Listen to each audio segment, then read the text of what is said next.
the future opportunity. So before moving further, so let's share my PPT.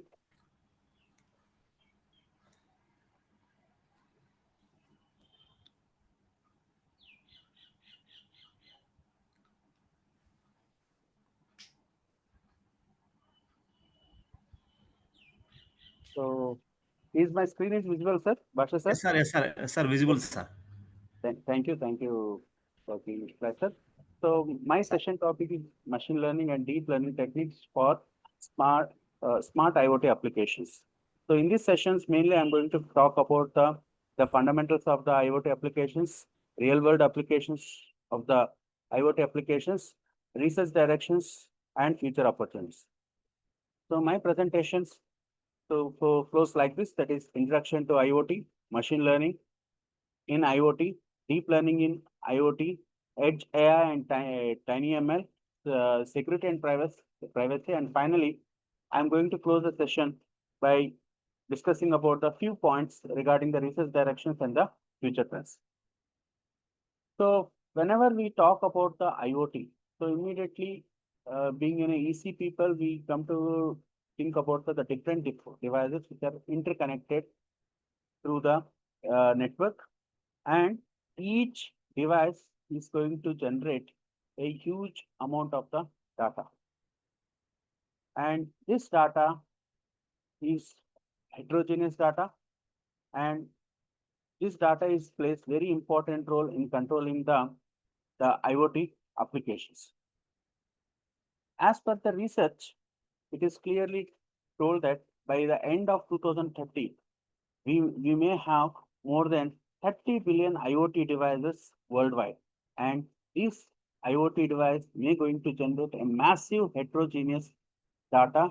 And to handle these massive heterogeneous data, we need the advanced AI, machine learning, and the deep learning algorithms which can easily handle and which can process these data. And it is also estimated that the global IoT market projected to exceed more than $1.5 trillion by end of the 2030. The major sectors where we are going to use about the IoT is firstly healthcare, transportation, industry, home automation.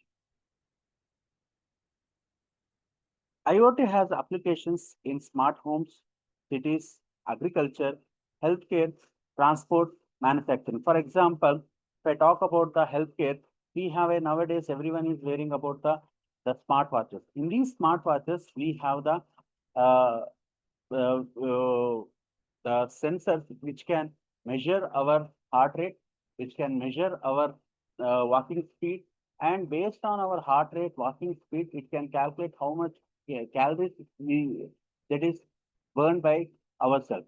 So, like that, similarly, we have the Industry 4.0 application where automation and predictive maintenance is very important, which is greatly helping us to improve the production.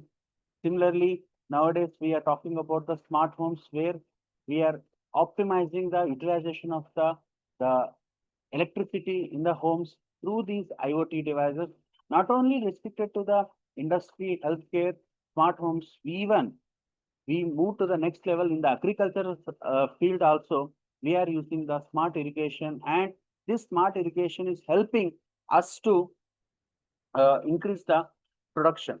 So, for example, here I can take one example, that is, uh, for example, let us assume that I want to spray the particular pesticides to the plants in the field. So what we are going to do first, we are going to find out the diseases. So that disease, how the crop is affected by which disease. Simply we are going to scan the leaves. Through that one, automatically we are going to give the pesticide, and this entire operation can be controlled by our smart IoT devices. So this approach is greatly helping the especially the rural people, the farmers, so which results into an increased production, increase their profits, and which is changing the face of our nation. So when I'm talking about the IoT applications, so immediately we need to talk about what is the architecture, how the IoT device is going to be built. So what is the different types of layers we have in the IoT architecture? So let us discuss about the architecture. The architecture consisting of the total 4 layers. We'll start from the bottom layer, that is sensing layer, where we have the sensors, actuators, physical objects which are going to directly interact with the measuring parameters. So, and above that one, we have the network layer, where this network layer will provide the communications. And at this part, we are going to use the network gateways, network technologies, internet gateways. So these gateways are going to be helpful for making the communication.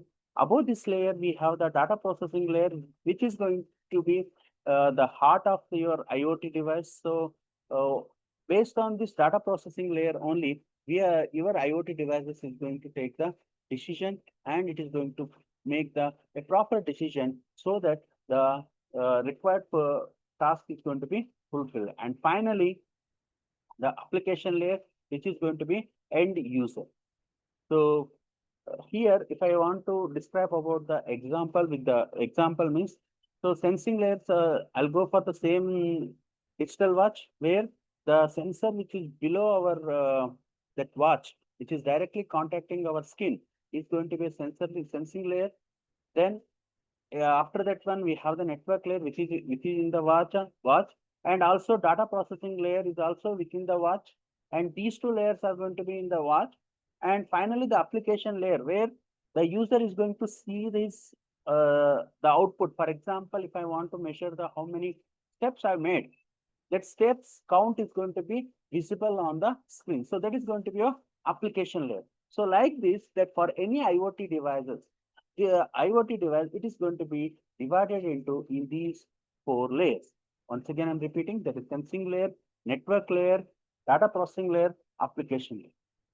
So if I see this one, this is going to be a very simple architecture, but by seeing this architecture, we cannot say that, okay, IoT devices are going to be very simple. So there are many challenges are there, and these challenges giving us to do research for EC department, not only for EC department, even CSC people also, CSC data science people have a big challenges, especially in the IoT. Generally, what about that one, this is okay, it is related to EC or somewhat IoT. So today, the market has been completely changed. The view about the IoT device has been completely changed. The data which is generated by the IoT devices is such a huge